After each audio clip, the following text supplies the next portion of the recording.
Thank you for coming. এটা কি হচ্ছে সায়ক? এরকম কিছু করিস না তুই। হ্যালো, এই প্রথমবার তুই কোনো অনুষ্ঠান এলি না আমার বাড়িতে? আজ অব্দি ওকে দেখতে পাওয়া যায়নি, সিরিয়াসলি। হ্যাঁ, মুখ দেখা যায়নি। Thank you. মানে তুই এসেছিস বলে ধামাকা হচ্ছে। ক্যামেরা অফ করে দিচ্ছিস কেন তুই এইভাবে? লোকে ভাবে বের করে নিয়েছিস সমস্ত কিছু। বস আয়। আচ্ছা, তো আমরা গিফটটা দেখাই। আইনজি একটা সুন্দর টি-শার্ট নিয়ে এসেছে আমার জন্য, যেটা আমার খুবই পছন্দ হয়েছে। থ্যাংক ইউ, হেভি পছন্দ হয়েছে। এই কালারটা আমার ফেভারিট। তো থ্যাংক ইউ। আমি তো বলবো না আইনজি স্যার। কেন বলছি? এটা সুগন্ধের কালার।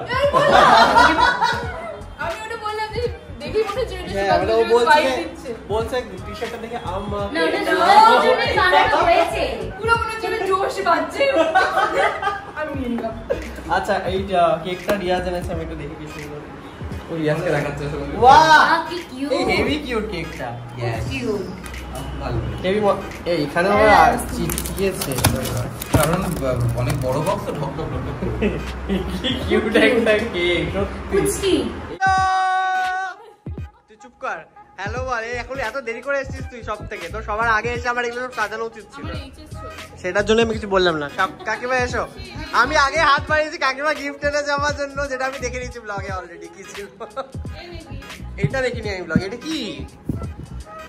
Thank you. এটা কি তোর গিফট? ভাই সবাই আলাদা আলাদা গিফট দিচ্ছে পরিবারের। এই কি? কাকু বসো, তোমাকে সুন্দর লাগছে। তুমি শেভিং করেছো, আমি দেখলাম কালকে বাড়ি থেকে পরে দেখলাম যে তুমি শেভিং করে এসেছো। হ্যাঁ হ্যাঁ, ম্যাচিং হয়ে গেছে আমাদের কিন্তু জামাটা। তুই বল আমার বরটাকে কি দিয়েছে? বর দিয়েছে একটা বই, যেটা আমি পড়বো, চেষ্টা করবো।